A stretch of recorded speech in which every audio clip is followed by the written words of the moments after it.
नमस्कार। कहानियों के इस सफ़र में आप सबका बहुत स्वागत है। आज हम सुनेंगे मुंशी प्रेमचंद जी द्वारा लिखित कहानी सुहाग की साड़ी। कहानी शुरू करने से पहले मेरा आप सबसे विनम्र निवेदन है, यदि मेरे द्वारा सुनाई गई कहानियाँ आप सबको पसंद आती हों तो कृपया मेरे चैनल को ज़रूर सब्सक्राइब करें और अपने मित्रों में भी शेयर करें। तो चलिए सुनते हैं। यह कहना भूल है कि दाम्पत्य सुख के लिए स्त्री पुरुष के स्वभाव में मेल होना आवश्यक है। श्रीमती गौरा और श्रीमान कुंवर रतन सिंह में कोई बात न मिलती थी। गौरा उदार थी, रतन सिंह कौड़ी कौड़ी को दांतों से पकड़ते थे। वह हंसमुख थी, रतन सिंह चिंताशील थे। वह कुछ मर्यादा पर जान देती थी, रतन सिंह इसे आडंबर समझते थे। उनके सामाजिक व्यवहार और विचार में भी घोर अंतर था। यहाँ उदारता की बाजी रतन सिंह के हाथ थी। गौरा को सहभोज से आपत्ति थी, विधवा विवाह से घृणा और अछूतों के प्रश्न से विरोध। रतन सिंह इन सभी व्यवस्थाओं के अनुमोदक थे। राजनीतिक विषयों में यह विभिन्नता और भी जटिल थी। गौरा वर्तमान स्थिति को अटल, अमर, अपरिहार्य समझती थी। इसीलिए वह नरम गरम, कांग्रेस, स्वराज, होम रूल सभी से विरक्त थी। कहती, ये मुट्ठी भर पढ़े लिखे आदमी क्या बना लेंगे, चने कहीं भाड़ फोड़ सकते हैं। रतन सिंह पक्के आशावादी थे, राजनीतिक सभा की इस पहली पंक्ति में बैठने वाले, कर्म क्षेत्र में सबसे पहले कदम उठाने वाले, स्वदेश व्रतधारी और बहिष्कार के पूरे अनुयायी। इतनी विषमताओं पर भी उनका दाम्पत्य जीवन सुखमय था।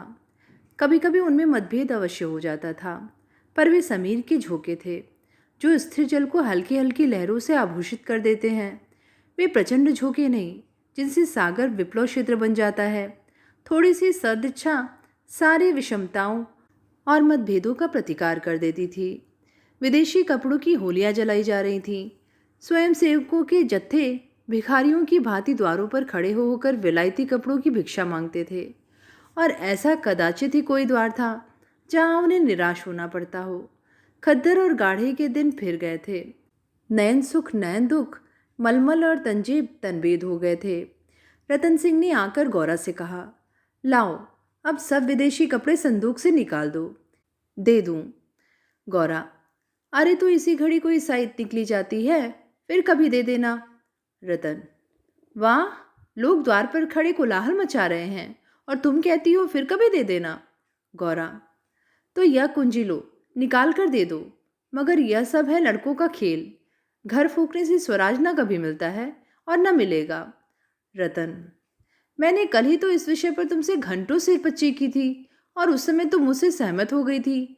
आज तुम फिर वही शंकाएं करने लगी। गौरा, मैं तुम्हारे अप्रसन्न हो जाने के डर से चुप हो गई थी। रतन, अच्छा शंकाएं फिर कर लेना, इस समय जो करना है वह करो। गौरा, लेकिन मेरे कपड़े तो ना लोगे ना। रतन, सब देने पड़ेंगे। विलायत का एक सूत भी घर में रखना मेरे पण को भंग कर देगा। इतने में राम टहल साइस ने बाहर से पुकारा, सरकार, लोग जल्दी मचा रहे हैं, कहते हैं अभी कई मोहल्लों का चक्कर लगाना है। कोई गाड़ी का टुकड़ा हो तो मुझे भी मिल जाए। मैंने भी अपने कपड़े दे दिए। केसर मेहरी कपड़ों की एक गठरी लेकर बाहर जाती हुई दिखाई दी। रतन सिंह ने पूछा, क्या तुम भी अपने कपड़े देने जाती हो? केसर ने लजाते हुए कहा, हाँ सरकार, जब देश छोड़ रहा है तो मैं कैसे पहनूं? रतन सिंह ने गौरा की ओर आदेशपूर्ण नेत्रों से देखा। अब वह विलंब न कर सकी। लज्जा से सिर झुकाए संदूक खोलकर कपड़े निकालने लगी। एक संदूक खाली हो गया तो उसने दूसरा संदूक खोला। सबसे ऊपर एक सुंदर रेशमी सूट रखा हुआ था जो कुंवर साहब ने किसी अंग्रेजी कारखाने में सिलाया था। गौरा ने पूछा, क्या सूट भी निकाल दूं? रतन, हाँ हाँ, इसे किस दिन के लिए रखोगी? गौरा, यदि मैं यह जानती कि इतनी जल्दी हवा बदलेगी तो कभी यह सूट न बनवाने देती। सारे रुपए खून हो गए। रतन सिंह ने कुछ उत्तर न दिया। तब गौरा ने अपना संदूक खोला और जलन के मारे स्वदेशी विदेशी सभी कपड़े निकाल निकाल कर फेंकने लगी। वह आवेश प्रवाह में आ गई। उनमें कितने ही बहुमूल्य फैंसी जैकेट और साड़ियाँ थीं जिन्हें किसी समय पहनकर वह फूली न समाती थी। बाज बाज साड़ियों के लिए तो उसे रतन सिंह के बार बार तकाजे करने पड़े थे, पर इस समय सबकी सब आंखों में खटक रही थीं। रतन सिंह उसके भावों को ताड़ रहे थे। स्वदेशी कपड़ों का निकाला जाना उन्हें अखर रहा था, पर इस समय चुप रहने में ही कुशल समझते थे। तिस पर भी दो एक बार वाद विवाद की नौबत आ गई। एक बनारसी साड़ी के लिए तो वह झगड़ बैठे। उसे गौरा के हाथों से छीन लेना चाहा, पर गौरा ने एक न मानी, निकाल ही फेंका। सहसा संदूक में से एक केसरिया रंग की तंजीब की साड़ी निकल आई, जिस पर पक्के आंचल और पल्ले टके हुए थे। गौरा ने उसे जल्दी से अपनी गोद में छिपा लिया। रतन सिंह ने पूछा, कैसी साड़ी है? गौरा, कुछ नहीं, तंजीब की साड़ी है, आंचल पक्का है। रतन, तंजीब की है तब तो ज़रूर ही विलायती होगी, उसे अलग क्यों रख दिया? क्या यह बनारसी साड़ियों से अच्छी है? गौरा, अच्छी तो यह नहीं है, पर इसे मैं न दूंगी। रतन, वाह, विलायती चीज को मैं न रखने दूंगा, लाओ इधर। गौरा, नहीं, मेरी खातिर इसे रहने दो। रतन, तुमने मेरी खातिर से एक भी चीज न रखी, मैं क्यों तुम्हारी खातिर करूं? गौरा, पैरों पड़ती हूं, जिद न करो।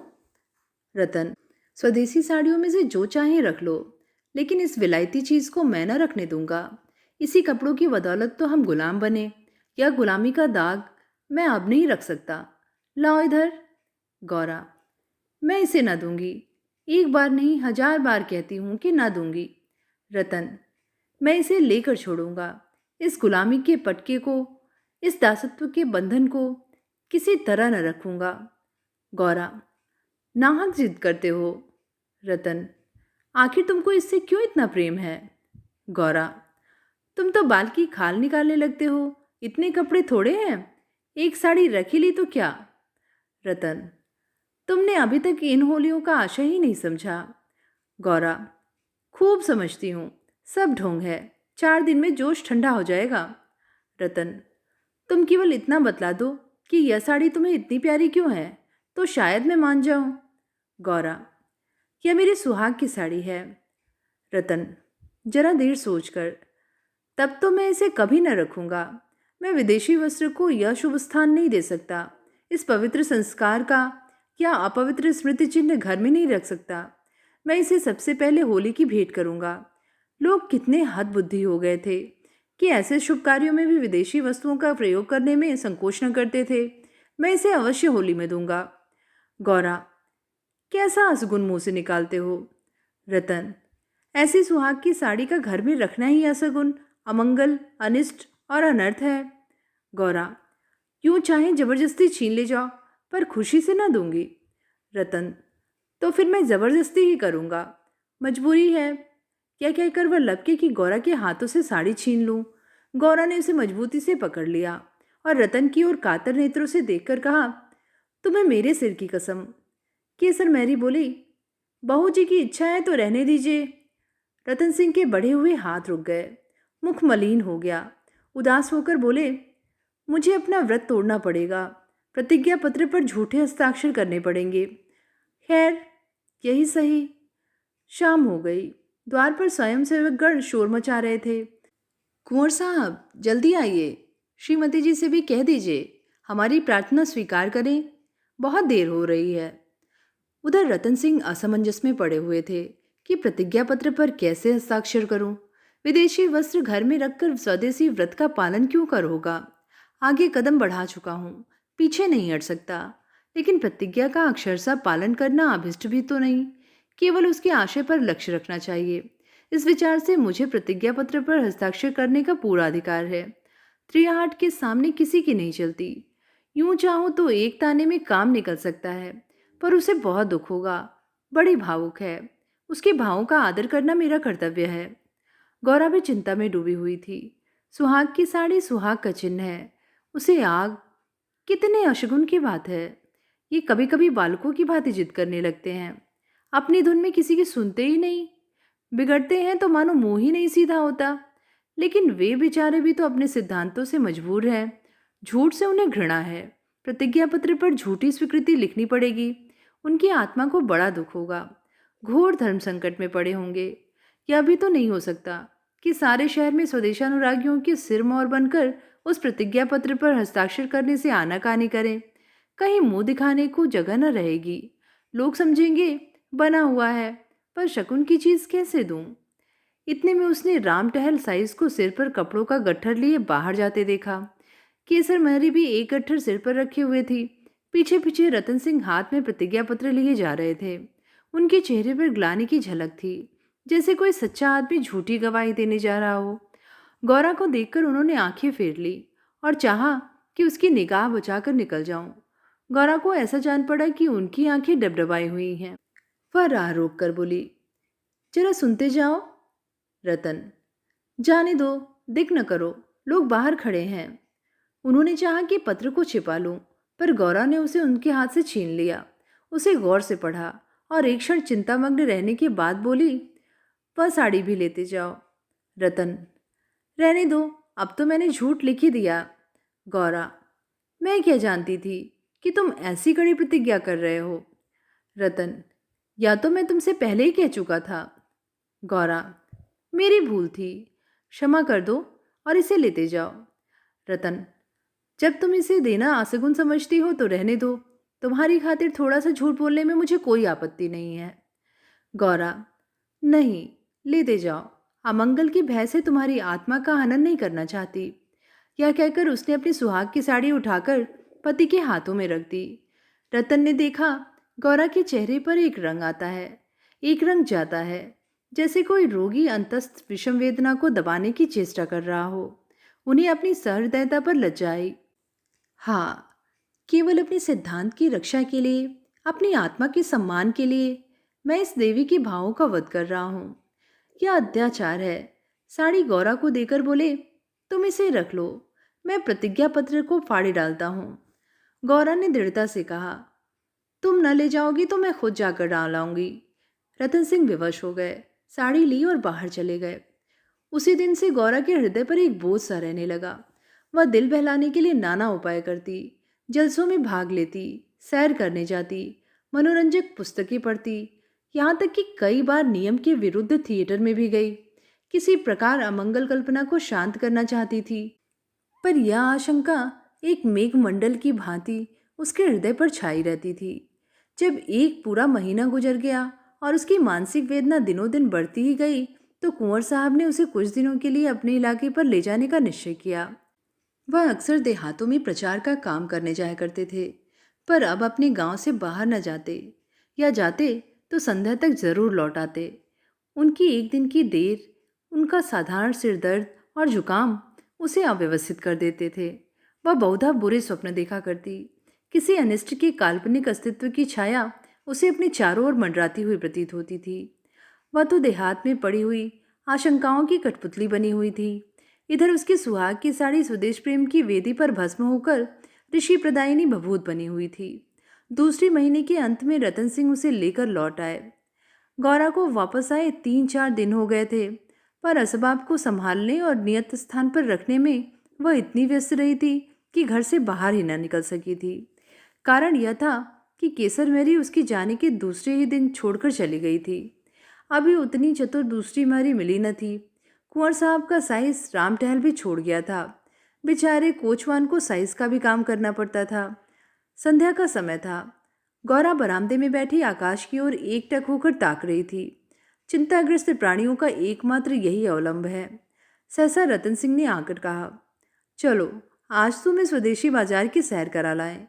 यह मेरा ही प्रस्ताव था, पर 4 दिन यहाँ आए हो गए, उधर जाने का अवकाश ही न मिला। गौरा, मेरा तो जाने को जी नहीं चाहता, यहीं बैठकर कुछ बातें करो। रतन, नहीं, चलो देखावें, 1 घंटे में लौट आवेंगे। अंत में गौरा राजी हो गई। इधर महीनों से बाहर न निकली थी। आज उसे चारों तरफ एक विचित्र शोभा दिखाई दी। बाजार का भी इतनी रौनक पर न था। वह स्वदेशी बाजार में पहुंची तो जुलाहों और कोरियों को अपनी अपनी दुकानें सजाए बैठे देखा। सहसा एक वृद्ध कोरी ने आकर रतन सिंह को सलाम किया। रतन सिंह चौंक कर बोले, राम टहल, तुम अब कहाँ हो? राम टहल का चेहरा श्री प्रसन्न था। उसके अंग अंग से आत्मसम्मान की आभा झलक रही थी। आंखों में गौरव ज्योति थी। रतन सिंह को कभी अनुमान न हुआ था कि अस्तबल साफ करने वाला बुढ़ा राम टहल इतना सौम्य, इतना भद्र पुरुष है। वह बोला, सरकार, अब तो अपना कारोबार करता हूँ, जब से आपकी गुलामी छोड़ी तब से अपने काम में लग गया। आप लोगों की निगाह हम गरीबों पर हो गई, हमारा भी गुजर हो रहा है। नहीं तो आप जानते ही हैं कि किस हालत में पड़ा हुआ था। जात का कोरी हूँ पर पापी पेट के लिए चमार बन गया था। रतन, तो भाई अब मुंह मीठा कराओ या बाजार लगाने की मेरी ही सलाह थी। बिक्री तो अच्छी होती है। राम टहल, हाँ सरकार, आजकल खूब बिक्री हो रही है। माल हाथों हाथ उठ जाता है। यहाँ बैठते हुए 1 महीना हो गया और आपकी कृपा से लोगों के 4 पैसे थे, वे बेबाक हो गए। भगवान की दया से रूखा सूखा भोजन भी दोनों समय मिल जाता है, और क्या चाहिए। मलकिन की सुहाग की साड़ी का होली में आना कहिए और बाजार का चमकना कहिए। लोगों ने कहा, जब इतने बड़े आदमी होकर ऐसे शकुन की चीज़ परवाह नहीं करते तो फिर हम विदेशी कपड़े क्यों रखें। जिस दिन होली चली है उसके 2-3 दिन पहले ही सरकार इलाके पर चले गए थे। इसके पहले भी सरकार कई दिनों तक घर से बहुत कम निकलते थे। मैं तो यही कहूँगा कि यह सारी माया उसी सुहाग की साड़ी की थी। इतने में एक अधेड़ स्त्री गौरा के सामने आकर बोली, बहू जी, मुझे भूल तो नहीं गई। गौरा ने सिर उठाया तो सामने केसर मैरी खड़ी थी। वह सुंदर साड़ी पहने हुए थी, हाथ पांव में मामूली गहने भी थे, चेहरा खिला हुआ था। स्वाधीन जीवन का गौरव एक एक भाव से प्रस्फुटित हो रहा था। गौरा ने कहा, इतनी जल्दी भूल जाऊंगी?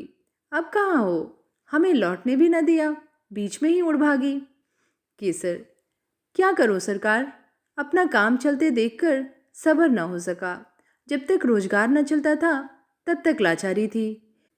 पेट के लिए सेवा टहल करम कुकरम सभी करना पड़ता था। अब आप लोगों की दया से हमारे भी दिन लौटे हैं। अब दूसरा काम नहीं किया जाता। अगर बाजार का यही रंग रहा तो अपनी कमाई खाए न चुकूंगी। यह सब आपकी साड़ी की महिमा है। उसकी बदौलत हम गरीबों के कितने ही घर बस गए। 1 महीना पहले इन दुकान वालों में से किसी को रोटियों का ठिकाना न था। कोई साइसी करता था, कोई तासे बजाता था, यहाँ तक कि कई आदमी मेहतर का काम करते थे। कितने ही भीख मांगते थे। अब सब अपने धंधे में लग गए हैं। सच पूछो तो तुम्हारी सुहाग की साड़ी ने हमें सुहागिन बना दिया, नहीं तो हम सुहागिन होते हुए भी विधवाएं थीं। सच कहती हूँ, सैकड़ों जबानों से नित्य यही दुआ निकलती है कि आपका सुहाग अमर हो, जिसने हमारी राण जात को सुहाग दान दिया। रतन सिंह एक दुकान पर बैठकर कुछ कपड़े देखने लगे। गौरव का भावुक हृदय आनंद से पुलकित हो रहा था। उसकी सारी अमंगल कल्पनाएं स्वप्नवत विच्छिन्न होती जाती थीं। आंखें सजल हो गई थीं और सुहाग की देवी अश्रुसंचित नेत्रों के सामने खड़ी आंचल फैलाकर उसे आशीर्वाद दे रही थी। उसने रतन सिंह को भक्तिपूर्ण आंखों से देखकर कहा, मेरे लिए भी एक साड़ी ले लो। जब गौरा यहाँ से चली तो सड़क की बिजलियां चल उठी थी। सड़कों पर खूब प्रकाश था। उसका हृदय भी आनंद के प्रकाश से जगमगा रहा था। रतन सिंह ने पूछा, सीधे घर चलूं?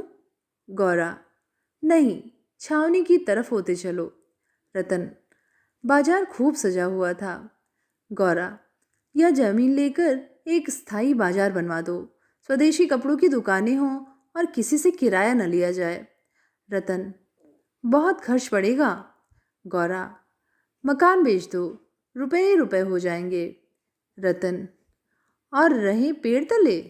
गौरा, नहीं, गांव वाले मकान में। रतन, सोचूंगा। गौरा, जरा देर से। गौरा, जरा देर में। इलाके भर में खूब कपास की खेती कराओ। जो कपास बोई उसकी बेगार माफ कर दो। रतन, हाँ, तदबीर अच्छी है, दूनी उपज हो जाएगी। गौरा, कुछ देर सोचने के बाद, लकड़ी बिना दाम दो तो कैसा हो, जो चाहे चरखे बनवाने के लिए काट ले जाए। रतन, लूट मच जाएगी। गौरा, ऐसी बेईमानी कौन करेगा।